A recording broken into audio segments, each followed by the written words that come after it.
Bonjour à tous et à toutes, voilà un démarrage en fanfare, pourquoi pas se faire plaisir avec une belle musique d'intro pour ce nouveau format du Podcastologue. C'est un petit épisode qui interviendra tous les mercredis pour vous livrer les actus importantes et récentes en moins de 10 minutes.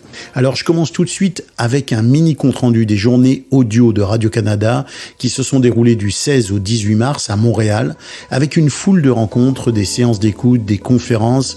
Les Français avaient fait le déplacement. Il y avait Frédéric Changenay et Mathieu Beauval de Radio France qui sont venus donner une conférence sur le son immersif, sur l'audio immersif. Et on peut d'ores et déjà annoncer que tout ça sera très intéressant avec des productions de plus en plus réalisées de façon à offrir aux auditeurs et aux auditrices une expérience sonore enrichie, quelles que soient les conditions d'écoute. Pour ceux qui veulent, il est jamais trop tard, savoir à quoi ressemblait le programme de ces journées, il sera dans l'infolettre du Podcastologue que vous retrouverez ce jeudi sur LinkedIn. Je mettrai le lien de cette infolettre dans le contenu de cet épisode. Et je poursuis avec l'annonce d'un tout nouveau festival en Belgique. C'est Michel Godard qui a fondé The Podcast Factory Org à Bruxelles qui m'a fait l'amitié de me proposer d'être le premier à l'annoncer. Alors, j'ai le plaisir d'annoncer la création d'un nouveau festival qui va s'appeler le Pod BXL, comme Bruxelles, comme Pod Bruxelles. Le festival va se tenir le 1er juillet 2023 à Evere, qui est dans la banlieue de Bruxelles. Alors, selon ses propres termes, le Pod BXL, c'est le festival pour les podcasteries, pour et par les podcasteries et avec les podcasteries. C'est un festival qui va être totalement gratuit et c'est un festival qui est soutenu par les membres de l'association Bad Geek qui ont déjà fait le Podren, qui anime déjà le Podren en France depuis 10 ans et qui sont venus donner un coup de main justement à Michel Godard et aux organisateurs de ce nouveau festival. Alors comment ça va se passer ? Bien, chaque podcasteur et chaque podcasterie pourra donner une plage horaire dans la journée pour diffuser son podcast en streaming. Ce sera du podcast en direct. Alors, nul doute que ce sera un beau festival et on se réjouit, moi je me réjouis en tout cas de savoir qu'il existe désormais une nouvelle occasion pour se retrouver. L'adresse du site de ce festival qui va être en ligne dès aujourd'hui sera dans l'infolettre LinkedIn du Podcastologue. Alors, autre information, il y a quelques jours, Edison Research mettait en ligne sa plus récente étude sur le podcasting aux États-Unis. Edison Research, c'est un institut de sondage et de statistiques très important aux États-Unis.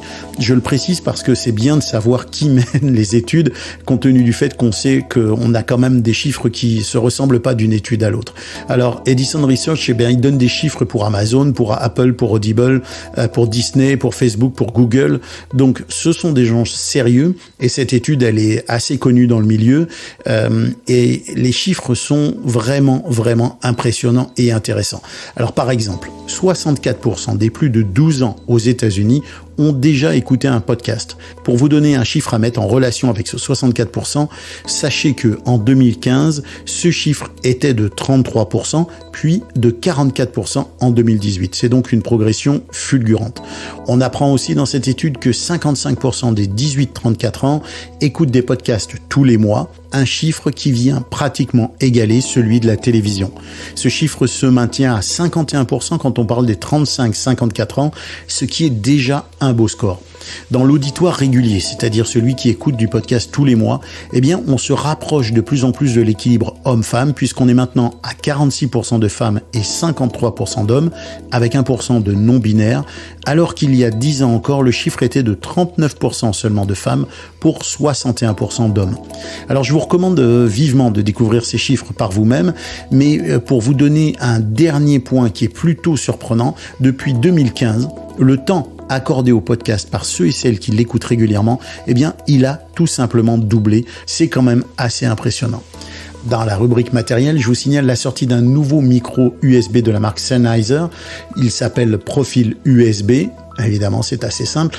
Le prix de ce micro avoisine les 200 € dans sa version avec le bras articulé. Esthétiquement, il est assez réussi. Il a un corps en métal. C'est un micro de type cardioïde qui se branche en USB-C. Il dispose de 4 boutons sur sa face avant, des boutons de contrôle du gain d'entrée, qui signalent d'ailleurs par sa couleur un excès de gain. Un autre bouton qui gère la balance entre le niveau du micro et celui de l'ordinateur. Un micro qui gère le niveau de sortie du casque. Et enfin, moins un bouton mute.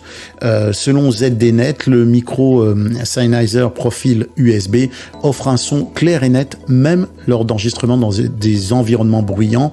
On suppose qu'il a une option pour atténuer justement le bruit ambiant. Alors, dans l'ensemble, ça semble être un bon micro pour ceux et celles qui veulent se lancer dans le podcasting ou le streaming. Autre information, c'est difficile de ne pas parler de Spotify quand on parle d'actualité.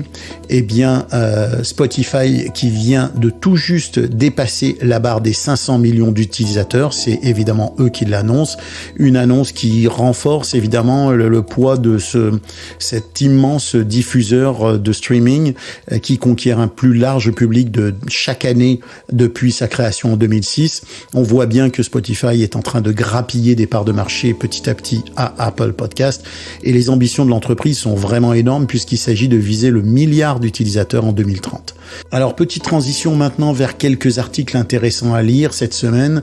Les liens seront encore dans l'infolettre du Podcastologue sur LinkedIn et vous pourrez vous abonner dans cette infolettre via un lien qui est placé dans cet épisode.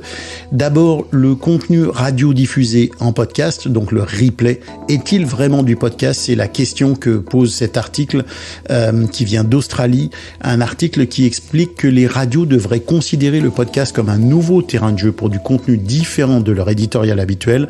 On y tord le cou à l'utilité du replay au profit de plus de créativité. Alors, c'est un article que moi je recommande à lire assurément.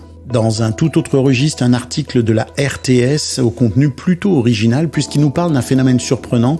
Alors là, on s'éloigne du podcast, mais on est quand même dans l'univers audio et ça valait le coup d'être souligné. Le retour en force de la cassette audio.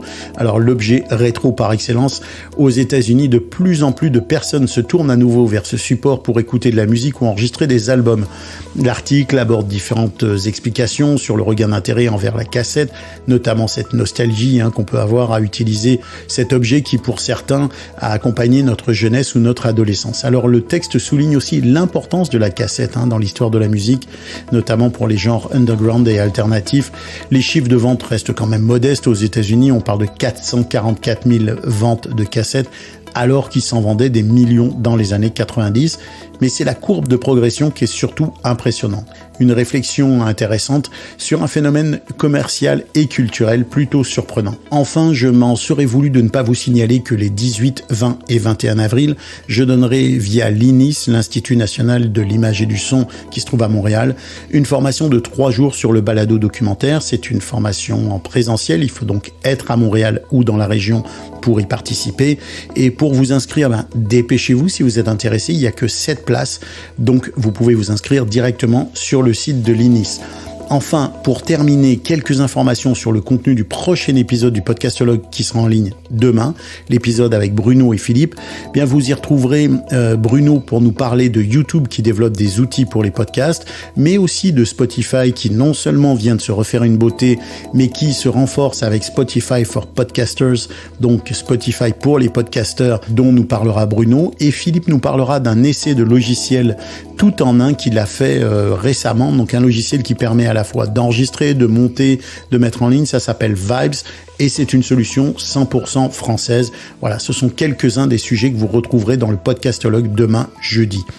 Voilà, cet épisode est déjà terminé. J'espère que vous avez apprécié cette nouvelle façon de communiquer pour le Podcastologue, de vous livrer de l'information régulièrement tous les mercredis. Ce podcast est une production Ghostscript Media. Il est réalisé par moi-même. La musique que vous entendez vient du catalogue musical de BAM Music. Et je remercie notre partenaire Edisound, dont vous pouvez consulter le site sur edisound.com. Je vous dis à très bientôt et que l'audio soit avec vous.